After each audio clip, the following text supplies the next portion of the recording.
Broker Bulletin acknowledges the traditional custodians of all the lands across the country on which we record our podcast and pays its respect to all Aboriginal and Torres Strait Islander people. Welcome to the Broker Bulletin podcast, where better begins. Join us as we chat with brokers about what's working for them, what drives them, and the real challenges and wins that matter most right now. Welcome back to a brand new episode of Broker Bulletin. We'll be diving into the future of broking and the role that diversification plays in the broking industry today. My name's Stephen Scahill, and joining me for this conversation is one of the greats of LMG, Elie Ayoub, who's the owner and co-director of Invictus Finance. And welcome, Elie. Perhaps could you begin by sharing with our listeners a little bit about the Invictus story and indeed your story? Invictus started its business exactly 20 years ago this month. It's a big month, big year for us in business. And it was born out of the idea that Elie, the individual, wanted to create a little wizard home loans type brokerage, but solely for small business. I was in commercial banking and I thought this isn't working, so I want to do what I do best for small business. So 6 weeks into March 2005, I quickly realised I needed to write residential loans to survive while those 6 weeks, 6 month commercial loans were being procured. So that's where it started, a one-man band out in the suburbs. And 20 years later, we've got about 10 employees on the ground here and a couple of VAs out of the Philippines. I want to theme this a lot around diversification, but before we get to that, I want to ask you about the importance of culture in a business. And there's a reason I want to go down this path. I quite vividly remember coming into your office, your large team, and it was very notable that everyone had a certain standard. Everyone came across, they introduced themselves. They didn't know who the visitors were, but they took a lot of pride in the office and saying hello, shaking your hand. It was truly impressive. Talk to me about how do you develop a culture like that? Is that something you say you got to do? Is that learned by observation? Just talk to me about the importance of that.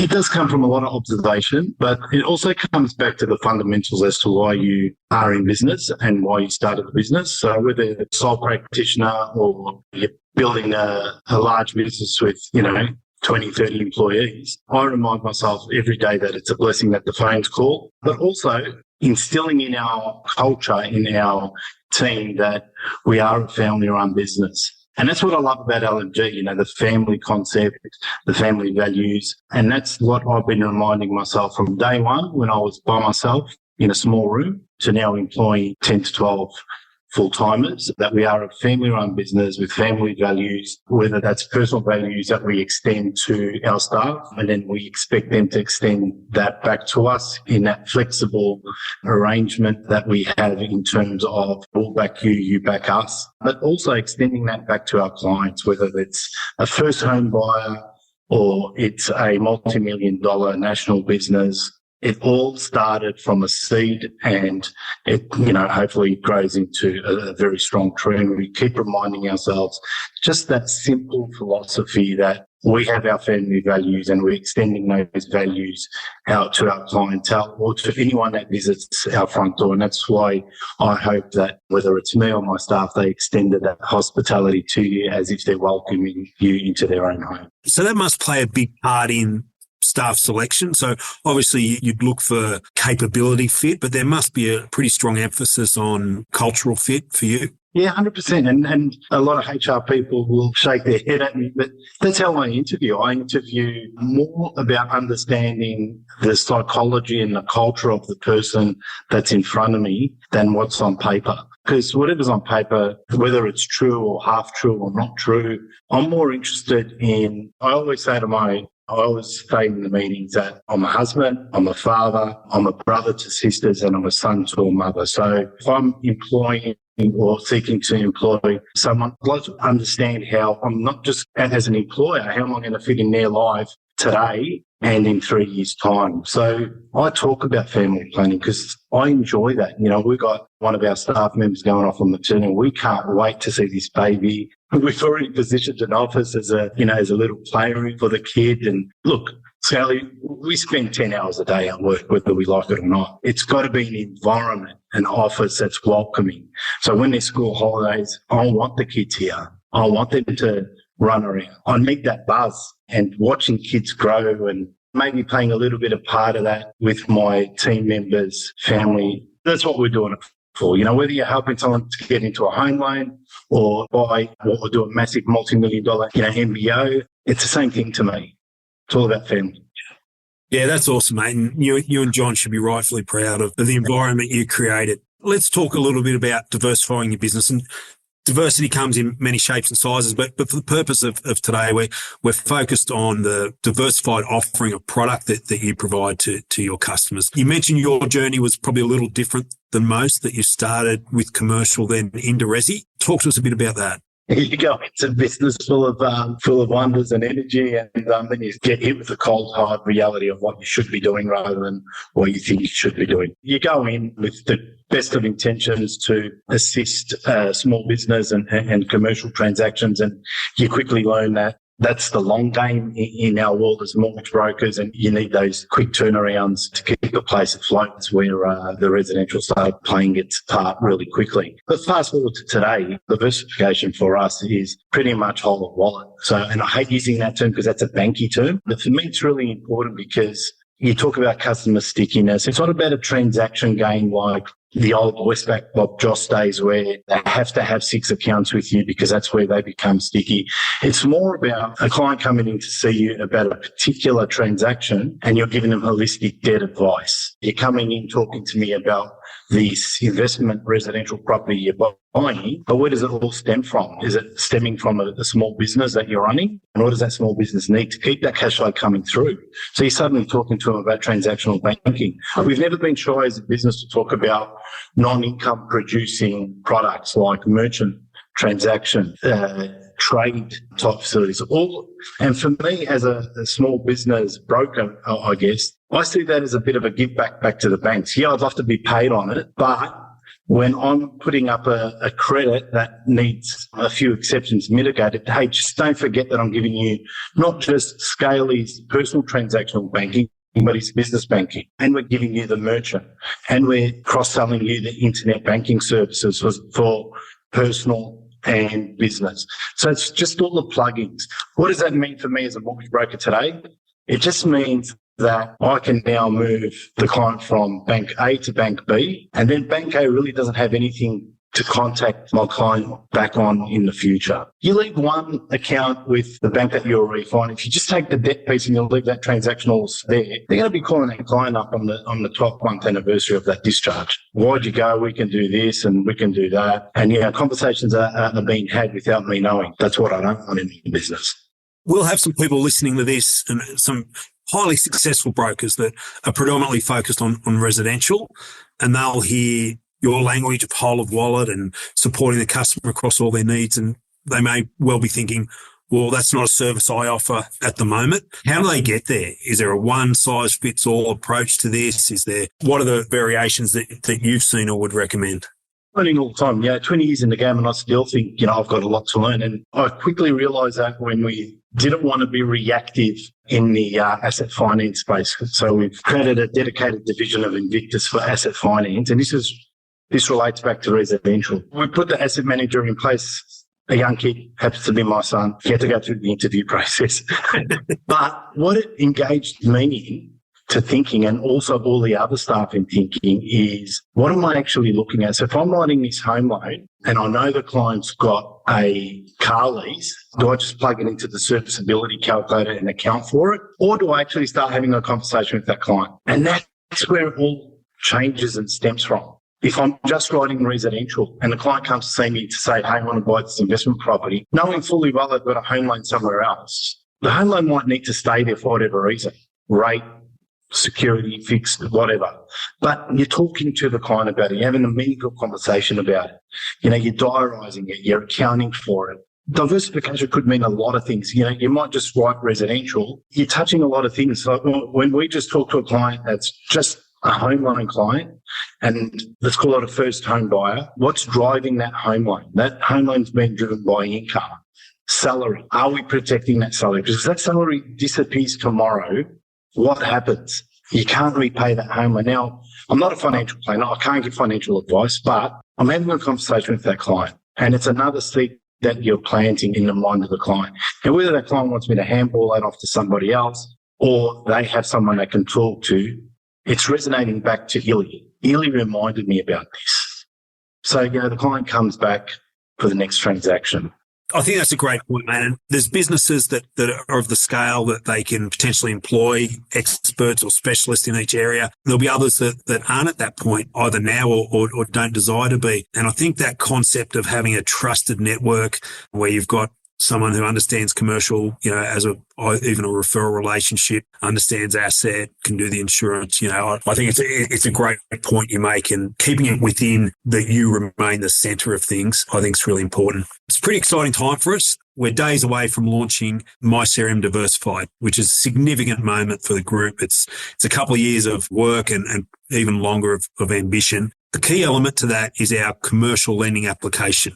We went into your team, you offered to pilot the program along with some of our other commercial specialists, and then your team gave an extraordinarily thorough review of the tool, said what they like, said what could be better, here's some mistakes. And because of that, what we'll launch is going to be a whole lot better product than if you weren't involved. Why did you and John decide to commit that time to it and the time of your business? Behind the scenes, the network that's involved in this program, there's a lot of big things that we want it to do that it doesn't currently do. And you know what? When I sit back as a business owner, whether I've got staff or on my own, the best thing that this thing delivers, this commercial paper delivers, is it produces something that replicates the game plan on the residential side.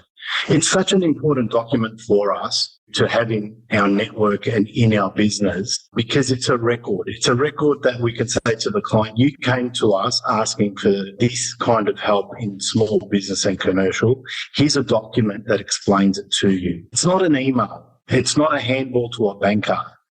Ultimately, we've designed it to help us internally present to a bank. The best thing that this thing is a recorded document that we can give to the client like we do a game plan. It's a recorded document that we can say to the accountant, hey, thanks for giving us all those financials and the portals and the letters and we busted your nuts for everything.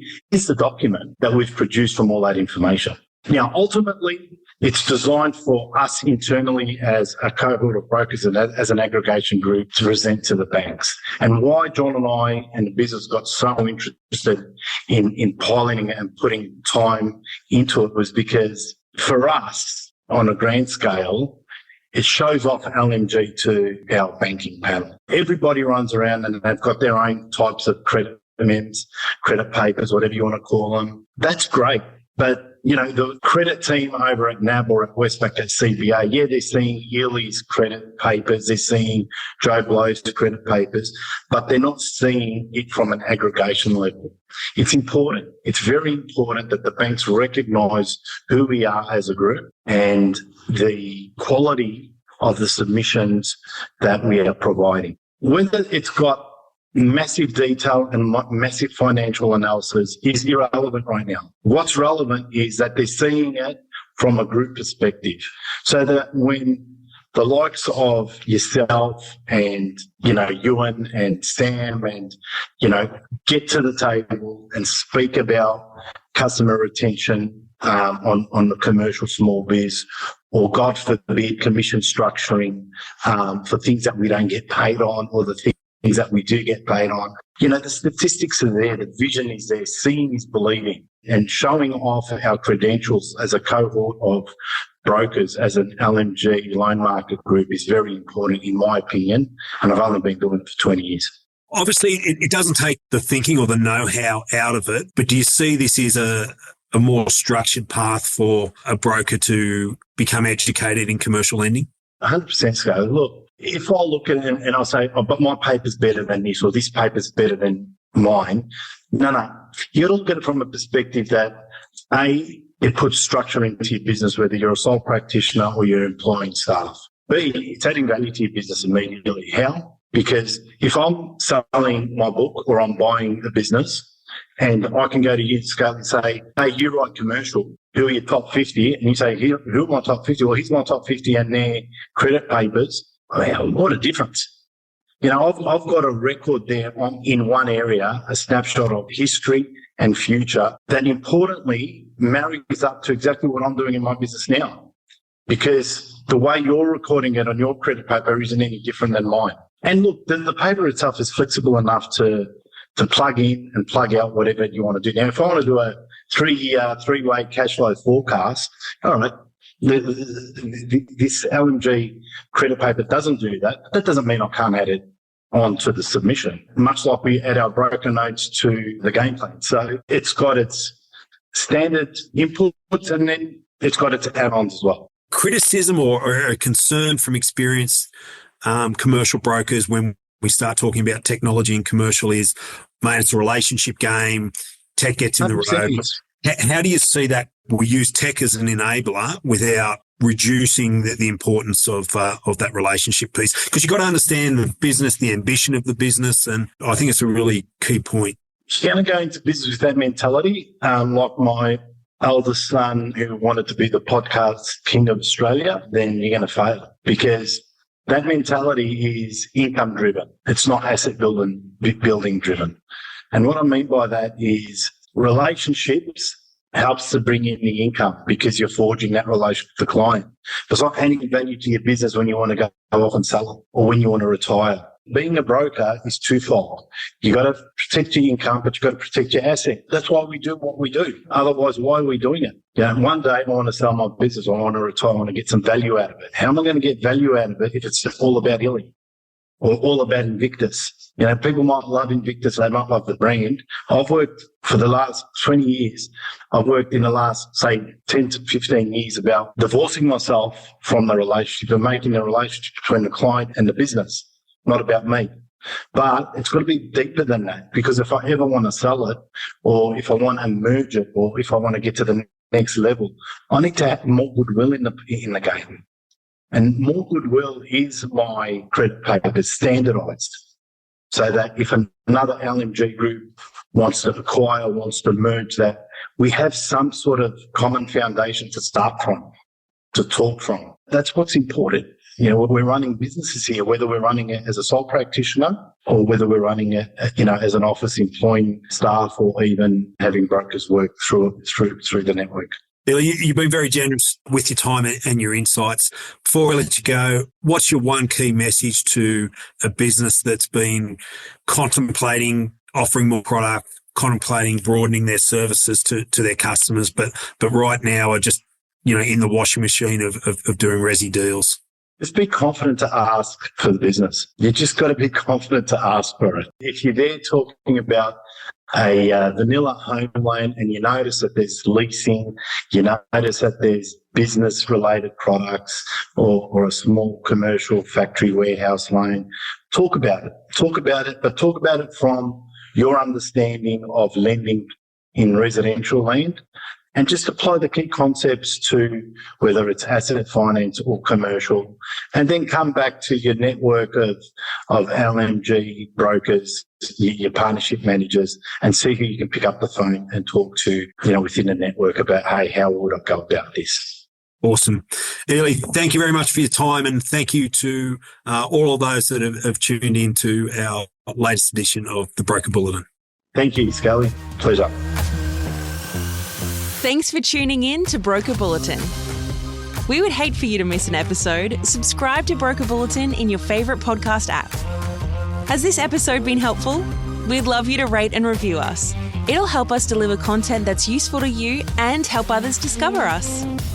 If you have great ideas for topics worth tackling or have burning questions you'd like addressed on an upcoming episode, reach out. Links in the show notes. See you next time.